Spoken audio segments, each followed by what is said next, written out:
श्री सद्गुरु महाराज की जय। संत साही ज्ञान सागर से चेत रे चेत नर। उपस्थित धर्मानुरागी साधक वृंद, सत्संग प्रेमी सदात्माओं, माताओं एवं बहनों, सत्संग में संतों के वचनों की प्रधानता होती है। संतों के वचनों को अमृत बतलाया गया है। लोग जानते हैं कि जिससे अमरत्व की प्राप्ति होती है वह अमृत है। गोस्वामी तुलसीदास जी महाराज भी लिखते हैं, सुधा सराहिय अमरता गरल सराहिय मीचू। अमृत प्रत्यक्ष देखने में तो नहीं आता, अगर ऐसा कुछ है तो वह है संतों का ज्ञान। संत वचन वह सुधा देव भी, जिसके सदा भिखारी। इसका सेवन करने वाला अमृत प्राप्त करेगा, अर्थात जन्म मृत्यु की झंझट से छूटेगा। इसलिए सुनिए, आप विश्वास कीजिए, ये शब्द जो आपके कानों में जाएंगे, आप नहीं भी समझेंगे तब भी ये अपने गुण दे जाएंगे। अगर किसी सोए हुए व्यक्ति के मुंह में अमृत डाल दिया जाए तो क्या वह अमृत प्राप्त नहीं करेगा?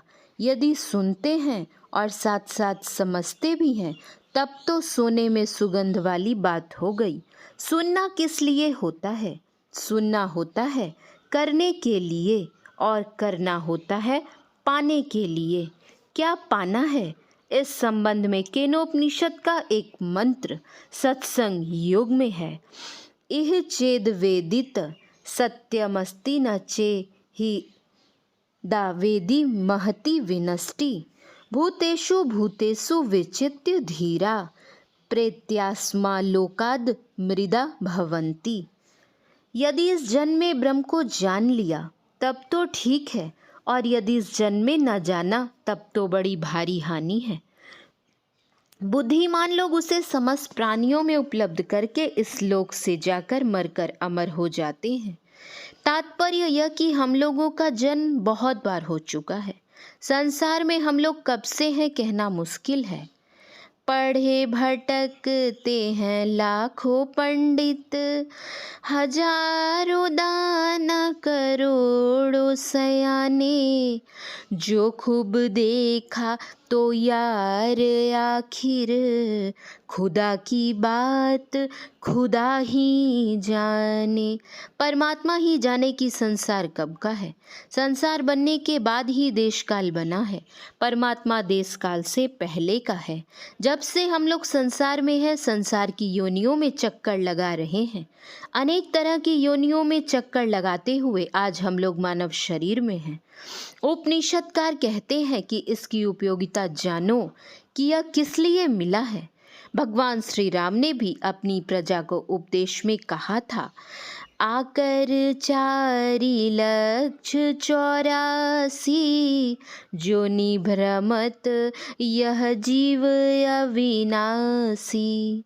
फिरत सदा माया कर प्रेरा, काल कर्म स्वभाव गुण घेरा। कबहु करी करुणा नर देही, देत ईस बिनु हेतु सनेही। नर तन भव बारिधि कह बेरो, सन्मुख मरुत अनुग्रह मेरो। चाहे आप नर हो या नारी, संसार सागर से तरने के लिए यह शरीर एक नाव के रूप में मिला है। कहते हैं कि इससे जो होना चाहिए लाभ वह लो, यदि नहीं लोगे तो बहुत बड़ी हानि में पड़ोगे। वह बहुत बड़ी हानि क्या है? हम लोग किसी भी दशा में हैं, लेकिन मनुष्य के शरीर में रहने के कारण हमारा अहोभाग्य है। सोचने योग्य बात यह है कि अगर हम मनुष्य के शरीर में नहीं होते, पशु पक्षी या कीट पतंग आदि के शरीर में होते तो क्या दशा होती। संसार के पदार्थों के अभाव में लोग अपने को और परमात्मा को भी कुछ कह देते हैं, लेकिन जो भी परिस्थिति हम लोगों को मिली हुई है वह हमारे कल्याण के लिए है। लोग अनुकूलता को सुख और प्रतिकूलता को दुख कहकर जानते हैं, लेकिन दोनों के संबंध में विद्वानों का कहना है कि संसार की अनुकूलता रात के समान और प्रतिकूलता दिन के समान है।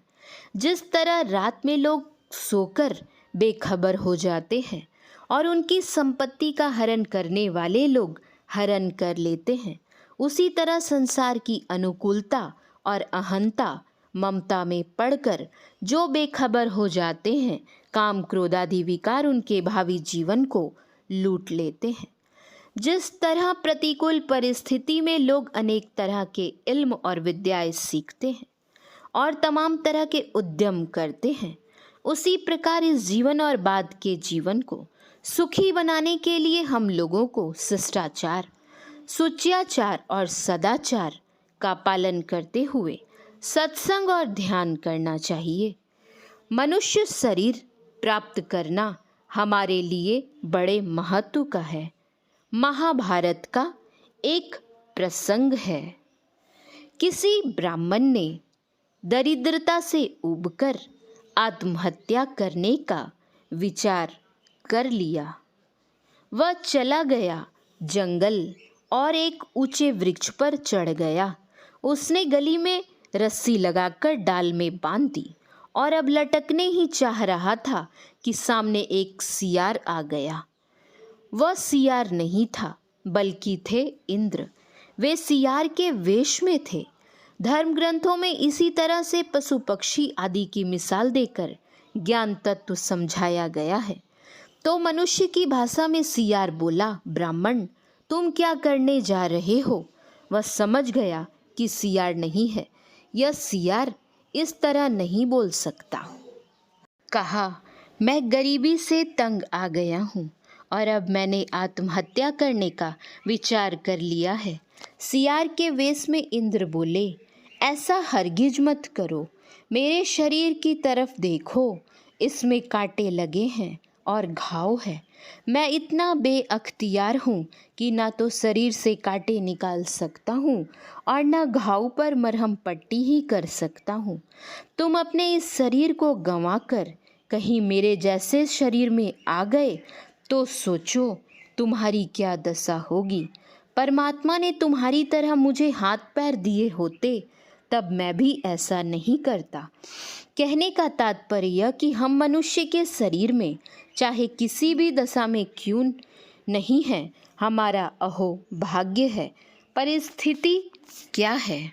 महाभारत की लड़ाई जब समाप्त हो गई तो पांडवों का राज्य सब तरह से सुरक्षित हो गया। युधिष्ठिर जी महाराज राजा बने। जब भगवान कृष्ण पांडवों से अनुमति लेकर द्वारका जाने के लिए तैयार हो गए तो बुआ कुंती से आदेश प्राप्त करने उनके महल गए। उन्होंने कहा, भाई लोगों की अनुमति तो मिल गई, अब तुम भी आदेश करो। द्वारका छोड़े बहुत दिन हो गए हैं, अब मैं वापस द्वारकापुरी जाना चाहता हूँ। इतना सुनना था कि कुंती रोने लगी। ऐसा रोने लगी कि भगवान कृष्ण को आश्चर्य हुआ। उन्होंने कहा कि अब तुम्हारे रोने का कारण क्या है? कहो क्या चाहती हो? कुंती बोली, मैं विपत्ति चाहती हूँ। भगवान बोले, ऐसा क्यों कहती हो? कहा, तुम विपत्ति के साथी हो। जब तक हम पर विपत्ति के बादल मंडराते रहे तुम हमारे साथ रहे, लेकिन जब विपत्ति के दिन टल गए तब तुम हमें छोड़कर जा रहे हो, इसलिए तुम विपत्ति के साथी हो। संत कबीर साहब के वचन में भी है, सुख के माथे सील परे, जो नाम हृदय से जाए, बलिहारी वा दुख की, पल पल नाम रटाए। कहने का तात्पर्य यह कि अगर हम लोग मनुष्य शरीर पाकर अपने जीवन को नहीं संवारे तो पछताना पड़ेगा, अधोगति में जाना पड़ेगा। कहा है, अब की पासा ना पड़े तो फिर 84 जाए।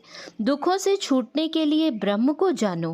गोस्वामी तुलसीदास जी महाराज ने ब्रह्म की परिभाषा करते हुए कहा है, ब्रह्म जो व्यापक बिरच अज, अकल अनि अभेद, जो सब में व्यापक होकर विकार रहित और अजन्मा है, वह ब्रह्म है। यह बात मन में बैठने वाली है। हमारा शरीर कब? जब हमारे पिता का शरीर। उनका शरीर भी कब? जब उनके भी पिता का शरीर। सबसे पहला कोई पुरुष अवश्य है जिसका कोई पता नहीं, जिससे वंश परंपरा चली है। हम संसार में देखते हैं कि हर एक दूसरे पर आश्रित हैं। धरती जल पर आधारित है, जल अग्नि पर, अग्नि हवा पर और हवा आकाश पर आश्रित है। एक ऐसा भी है जो किसी पर आश्रित नहीं है, निराधार है। उसी को परमात्मा ईश्वर ब्रह्म कहते हैं। उसको जो भी संज्ञा दे दीजिए। दादू सिरजनहार के ते नाउ अनंत, ऐसा जो है वही है परमात्मा। वह सब में है और सबसे बाहर भी है। उसका जो अंश है वही है जीवात्मा। जब तक अंश अंशी का भेद है तब तक दुख है। गोस्वामी तुलसीदास जी महाराज ने विनय पत्रिका के एक पद्य में लिखा है, जीव जब ते हरि ते बिलगान्यो, तब ते देह गेह निज जान्यो, माया बस स्वरूप बिसरायो, ते ही भ्रम ते नाना दुख पायो। पायो जो दारुण दुसह दुख, सुख लेस सपने हूँ नहीं मिल्यो, भव सूल शोक अनेक जेही, तेही पंथ तू हठी हठी चल्यो। हम आप जितने बैठे हैं संसार की चीज़ें सबों के पास हैं। किसी के पास कम है तो किसी के पास अधिक। जिस अनुपात में हम आपके पास चीज़ें हैं, क्या उस अनुपात में हम आप सुखी हैं? नहीं। इसका कारण है कि हम जीवात्मा परमात्मा के अंश हैं। जब तक हम अंशी से मिल नहीं जाते तब तक दुख रहेगा। ऐसे भी हम लोग देखते हैं कि एक ढेला फेंकते हैं आकाश में, वह नाचता है तब तक जब तक कि धरती पर नहीं आ जाता। धरती का अंशभूत ढेला धरती से जैसे ही अलग हुआ कि उसका नाचना आरंभ हो गया, धरती पर आ गया तो उसका नाचना भी समाप्त हो गया। उसी तरह संसार में हम कुछ भी कहला लें, जब तक परमात्मा से अलग रहेंगे यह दुख लगा हुआ रहेगा। हमारी आँखों में देखने की जो शक्ति है उसको दृष्टि कहते हैं। दृष्टि से मन को अलग करना कठिन है। जिस तरह किताब के एक पन्ने के दोनों पृष्ठों को आप अलग नहीं कर सकते, दृष्टि जिस दशा में रहती है मन भी उसी दशा में रहता है। दृष्टि फैली है तो मन भी फैला है, दृष्टि सिमट गई तो मन भी सिमट गया। दृष्टि अगर बाहर है तो मन भी बाहर है। दृष्टि यदि अंदर की ओर हो गई तो मन भी अंदर की ओर हो गया। सिमटा हुआ मन किधर होगा? आप बिछावन पर बैठे हैं, इसको समेटिए। जिधर से समेटेंगे इसकी गति उसकी दूसरे तरफ हो जाएगी। जो अपने मन को शरीर और संसार से समेटेगा उसका मन ब्रह्मांड की तरफ, परमात्मा की तरफ हो जाएगा। अभी मैं थोड़ा सा ऊपर बैठा हूँ आप लोगों से। इस स्थिति में मैं आप लोगों से अधिक दूर तक देखता हूँ। पिंड से ब्रह्मांड में जिसकी गति हो जाएगी उसके देखने के लिए क्या बाकी रह जाएगा? 14 तबक का हाल आया हो तुझे जरूर, गाफिल ना हो ख्याल से होशियार देखना। 14 दर्जों का हाल मालूम हो जाएगा। जो अपने को समेटेगा वह ऊपर उठेगा, वह ज्ञान की दशा में हो जाएगा। प्रकाश में ज्ञान होता है, ब्रह्मांडी प्रकाश मिलेगा तो ब्रह्मांडी शब्द भी मिलेगा। इससे तमाम के सहित ब्रह्म को जानिएगा। सूर्य प्रकाश मिलने से समस्त जगत का ज्ञान तो होता ही है, सूर्य का भी ज्ञान उसी प्रकाश से होता है। ब्रह्म प्रकाश और शब्द ब्रह्म शब्द मिल जाएंगे तो साधक पिंड से ब्रह्मांड की तरफ हो जाएगा। प्रकाश और शब्द अमृत हैं। जब तक प्रकाश और शब्द हम आपके शरीर में है तब तक हम जीवित हैं। प्रकाश और शब्द निकल जाएगा तो शरीर समाप्त हो जाएगा। कैसा है यह? अभी रामचरितमानस के पाठ में आप सुन रहे थे, काम क्रोध मद लोभ रत गृहासक्त दुख रूप, ते किमी जानहि रघुपति ही मूढ़ पड़े तमकूप। तमकूप में पड़े हुए हैं और मूढ़ बने हुए हैं। अहंकार में अज्ञान होता ही है, इसमें कोई संदेह की बात नहीं है। आपने अपने घर में जो भी रखा है अपने सुख के लिए, अपने भले के लिए रखा है। उसी घर में जाते हैं जहाँ टेबल है, पलंग है, कुर्सी है और क्या क्या सामान है। प्रकाश नहीं रहने के कारण उन्हीं आराम की चीज़ों से टकराकर आप दुखी हो जाते हैं। सब तो आप ही का था, प्रकाश रहता तो आप सुखी हो जाते। अंधकार में रहने के कारण अज्ञानी बने हुए हैं। इसी अंधकार में काम क्रोध लोभ मोह आदि विकार होते हैं। ये ज्ञानी को नहीं उपजते हैं, अज्ञानी को उपजते हैं। अभी आपने कुशल लानंद बाबा से सुना कि प्रकाश और शब्द को गुरु महाराज परमात्मा के दोनों हाथ कहते थे। कोई बच्चा जब अपनी माता के दोनों हाथों के बीच में चला जाता है तब वह समझता है कि उसका अब अनिष्ट नहीं होगा। हो सकता है कि माता के दोनों हाथों से छूटकर बच्चा गिर भी जाए, लेकिन जब कोई भक्त परमात्मा के दोनों हाथों के बीच में चला जाएगा तो वह कभी नहीं गिरेगा। परमाराध्य श्री सद्गुरु महाराज कहा करते थे कि चाहे बम का गोला ही क्यों ना गिरे, उसका कुछ नहीं बिगड़ेगा। कहने का तात्पर्य यह कि जीवन का लक्ष्य परमात्मा को प्राप्त करना है। अगर नहीं प्राप्त किया तो पछताना पड़ेगा। कुछ काम में, कुछ भोग में, कुछ नींद में खोया, आया समय जब मौत का तब सोचकर रोया। इसके अलावा कोई चारा नहीं है। यही आप लोगों की सेवा में कहा। श्री सद्गुरु महाराज की जय।